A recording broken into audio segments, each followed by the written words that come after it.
कोई भी कुछ बताए। जी मैम प्लीज। स्टाइलिंग के बारे में ऐसा कुछ कि लाइक आप बताएंगे कैसे ड्रेस को ज्वेलरी के साथ मैच करना चाहिए। अगर हाई नॉर्मल वैसे ही प्रोपोर्शन में एंगुलर है तो वो रेक्टेंगल।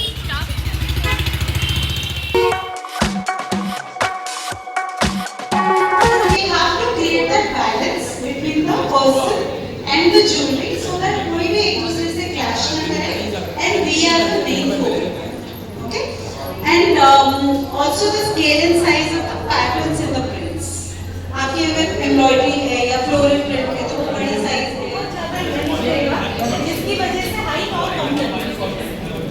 तो इसमें क्योंकि थोड़ा यहाँ पे narrow है यहाँ पे wide है तो face को थोड़ा width दे रहा है यहाँ पे और यहाँ पे narrow कर रहा है तो over की तरह आपको देखता है और कुछ आपको this or this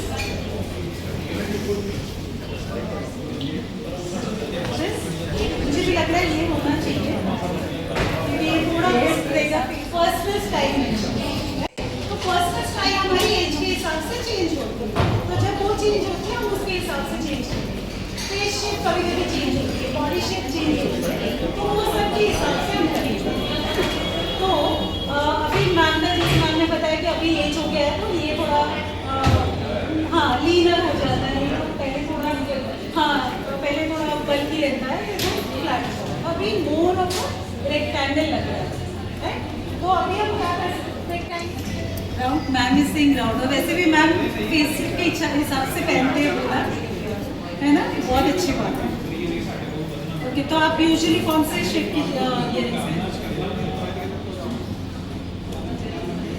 अच्छा रेक्टेंगुलर ज़्यादा तो अभी मैम का राउंड नहीं है if you see the height is little more than the bags footwears jewelleries anything अब आप अगर वो 4A कंसीडर करेंगे then you will never have any wardrobe orphans.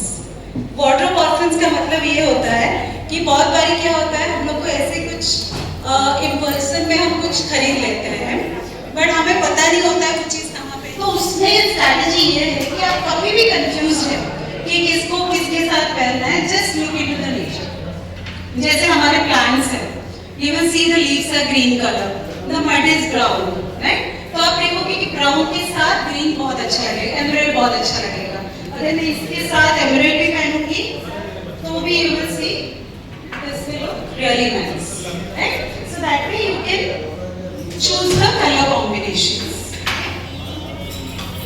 Then if you see the black and gold colours are classic colours black तो आप अगर आपने black पहना है तो लिटरली एनी कलर ज्वेलरी आप पहन सकते हैं अगर gold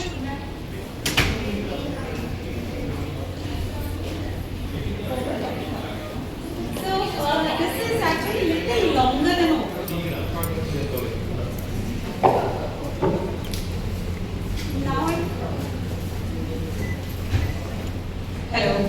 now it will be difficult for me to hold the mic तो आप लोग को ऐसे सुनाई दे रहा है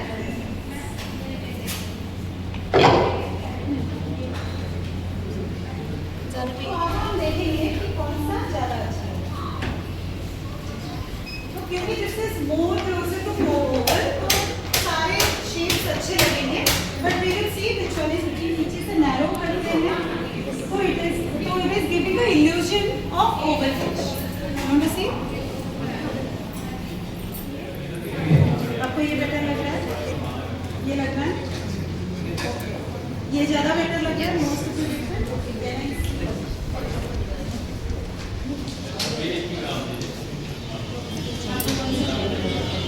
हाँ मैंने बताया ओवल में दोनों ही अच्छे लगेंगे पर दोनों में से थोड़ा बेटर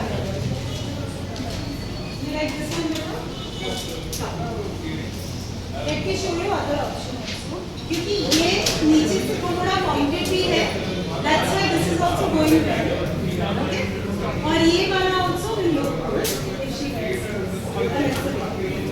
तो जैसे मैं पता ओवल है तो बहुत कंफ्यूज so that इसका पूरा शेडेड है then you will go closer to the mirror आप टॉप पे ड्रॉ करेंगे बॉटम कवर करेंगे left most and right most करेंगे then you will do a outline of the outline कर रहे हैं तो फिर डॉट्स क्यों करना है? सी आउटलाइन से हमें पता चलेगा कि एंगुलर है कि सर्कुलर है। डॉट से ये पता चलेगा कि हाइट और विड्थ का प्रोपोर्शन है। अगर हाइट विड्थ से ऑलमोस्ट डबल है और सर्कुलर है तो वो ओवल होता है। अगर हाइट और विड्थ वैसे ही प्रोपोर्शन में एंगुलर है तो वो रेक्टेंगुलर है। अगर हाइट विड्थ सेम है, एंगुलर है तो स्क्वायर, सर्कुलर है तो राउंड हो जाएगा। फिर some face shapes you will see कि ये चीक बोन वाइड रहेगा, चिन नैरो रहेगा, फोरहेड नैरो रहेगा, वो डायगोनल।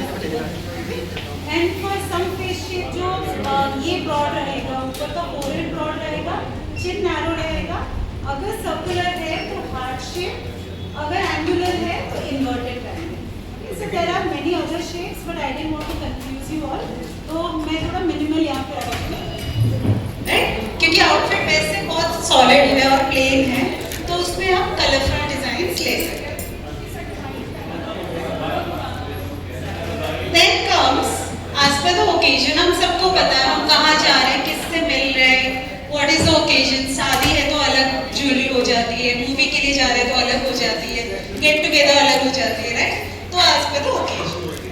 और जब मैं एक एक पॉइंट बता रही हूँ उसका मतलब ये नहीं कि वो एक ही चीज कंसिडर करना है। You have to consider all of this so that you look harmonious. Okay, then as per the personal style, जैसे मैंने बताया it's very very important to follow your personal style. और जब भी मैं पर्सनल स्टाइल की बात करती हूँ तो मैं हमेशा 4A के बारे में बात करती हूँ, तो जो कि आप कभी भी शॉपिंग करने के टाइम पे यूज कर सकते हैं। वो जरूरी नहीं है कि आप क्या करते हैं। I will call few of you और हम फेस शेप इवैल्यूएट करेंगे, देन वी विल अंडरस्टैंड कि आपके ऊपर क्या अच्छा लग रहा है, क्या नहीं अच्छा लग रहा है। और उससे पहले और एक क्वेश्चन आप लोग के लिए, आप लोग जब ज्वेलरी खरीदने जाते हैं, स्पेशली रियल ज्वेलरी, तो डू यू गो अलोन या किसी को साथ में लेके जाते हैं? साथ में लेके जाते हैं, सभी साथ में लेके जाते हैं। ओके, तो आप जिसको भी साथ में लेके जाते हैं, आप जब भी ज्वेलरी सिलेक्ट करते हैं कि शो देम कि ये अच्छा लग रहा है कि ये अच्छा लग रहा है, सजेशंस मांगते हैं एक दूसरे से, राइट? और most of the times, I would say more than 90% of the times, जो सामने वाले का personal style what we talk about, then if you consider all of this, अगर आप स्केल और साइज भी कंसीडर करेंगे तो भी थोड़ा गड़बड़ हो जाएगा, एकदम तो स्केल और साइज क्या हो सकता है, कोई बता सकता है? किस चीज का स्केल और size? The size of the person wearing the jewelry, right? Because for example, कोई अगर बहुत छोटे और पतले से कोई है, उनको बहुत चमकी ज्वेलरी दे देंगे बड़े-बड़े, तो ना वो कहीं भी खो जाएंगे। Jewellery only every jewellery has a message. तो जब मैंने बताया कि मैं इमेज कंसल्टेंट हूँ, I tell you how image consultants are little different from stylist, that we combine the art and science together. So जब हम स्टाइलिंग की बात करें, ड्रेसिंग की बात करें, ग्रूमिंग की बात करें, तो it's more of creativity, right? So खाली क्रिएटिविटी और ट्रेंड हम फॉलो करते हैं तो it will be someone can be fashionable, right? But if you want to look stylish, be stylish and be authentic to yourself, तो आपको art and science combine करना पड़ेगा। आपको ये जानना पड़ेगा कि क्लोथिंग मैसेजेस क्या हैं, राइट? तो इम्प्रेस एंड एक्सप्रेस। सो हम 4 A's पे थे, तो फर्स्ट ए हो गया अट्रैक्टिवनेस, सेकंड ए हो जाएगा अफोर्डेबिलिटी। हम सब कुछ भी खरीदने जाते हैं तो हम एक बजट लेके जाते हैं माइंड में, राइट? वो थोड़ा आगे पीछे जो भी होता है बट एक बजट होता है, रियल ज्वेलरी खरीदने, कपड़े खरीदने, जो तो सेकंड वन में भी अफोर्डेबिलिटी। थर्ड में भी अप्रोप्रिएटनेस। तो अप्रोप्रिएटनेस का मतलब ये सब कुछ जो हमने किया है वो सब के अकॉर्डिंग, ओकेजन के अकॉर्डिंग, किससे मिल रहे हैं, हमारी प्रोफेशन क्या है। A few moments later. Thank you very much for coming and for trust जो आप कंटिन्यूसली तनिष पर कर रहे हैं। कुछ सेशंस हम कंटिन्यूसली करते रहते हैं एंगेजमेंट पार्ट ऑफ टाइम से, कि कैसे हम कस्टमर्स को एंगेज कर सकते हैं, कैसे गाइड कर सकते हैं। आज का सेशन मोरलेस आप लोग आए हैं, तो सबसे पहले मैं जानना चाहूँगा क्या लग रहा है, क्या होने वाला है? कोई भी कुछ बताए। जी मैम प्लीज। के बारे में है सारा कुछ, तो लाइक आप बताएंगे कैसे ड्रेस को ज्वेलरी के साथ मैच करना चाहिए। होगा कि यार वाकई आप आज कुछ नवा लर्न करके गए हैं, नवी कोई चीज़ सीख के गए हैं। हमेशा ही ਅਸੀਂ ਕੋਸ਼ਿਸ਼ ਕਰਦੇ ਹਾਂ ਕਿਉਂਕਿ ਨਵਾਂ ਸਟੋਰ ਹੈ ਸਾਡਾ, ਨਵੇਂ ਸਟੋਰ ਦੇ ਵਿੱਚ ਤੁਹਾਡੇ ਵਰਗੇ ਰਿਸਪੈਕਟਿਵ ਕਸਟਮਰ ਜਦੋਂ ਪਾਰਟ ਪਾਉਂਦੇ ਨੇ ਸਾਡਾ ਸਟੋਰ ਹੋਰ ਬੈਸਟ ਹੋ ਜਾਂਦਾ ਹੈ। ਤੁਹਾਡੇ ਗੂਗਲ ਰਿਵਿਊ ਦਿੱਤੇ ਹੋਏ, ਤੁਹਾਡੀਆਂ ਚੀਜ਼ਾਂ ਦਿੱਤੀਆਂ ਹੋਈਆਂ ਸਾਡੇ ਵਾਸਤੇ ਇੰਨੀ ਸਤਿਕਾਰਯੋਗ ਹੋ ਜਾਂਦੀਆਂ ਨੇ ਕਿ ਹਰ ਇੱਕ ਪ੍ਰੋਡਕਟ ਨੂੰ ਅਸੀਂ ਡੀਪਲੀ ਦੱਸ ਸਕਦੇ ਹਾਂ। ਸਾਡੀ ਮੈਨੇਜਮੈਂਟ ਤਨਿਕਸ ਦੀ ਸਾਰੀ ਮੈਨੇਜਮੈਂਟ ਤੇ ਇਸ ਵੇਲੇ ਮੌਜੂਦ ਨੇ, ਉਹਨਾਂ ਦਾ ਨਾਮ ਹੈ। ਕੋਈ ਵੀ ਚੀਜ਼ ਹੈ ਤਨਿਕਸ ਨੇ ਹਮੇਸ਼ਾ ਹੀ ਸਾਡੇ ਕਸਟਮਰ ਦੀ ਸਟਾਰਟਿੰਗ ਤੋਂ ਲੈ ਕੇ ਐਂਡ ਤੱਕ ਟਰਸਟ ਤੇ ਵਿਸ਼ਵਾਸ ਨਾਲ ਬਾਹ ਫੜੀ ਹੋਈ। ਕਿਤੇ ਵੀ ਤੁਸੀਂ ਚੱਲ ਜਾਗੇ ਨਾ, ਹਮੇਸ਼ਾ ਇਹੀ ਗੱਲ ਕਰਦੇ ਆ ਕਿ ਵਿਸ਼ਵਾਸ ਸੀਗਾ ਤਾਂ ਹੀ ਅਸੀਂ ਟਰਸਟ ਤੇ ਤਨਿਕਸ ਤੇ ਆਏ।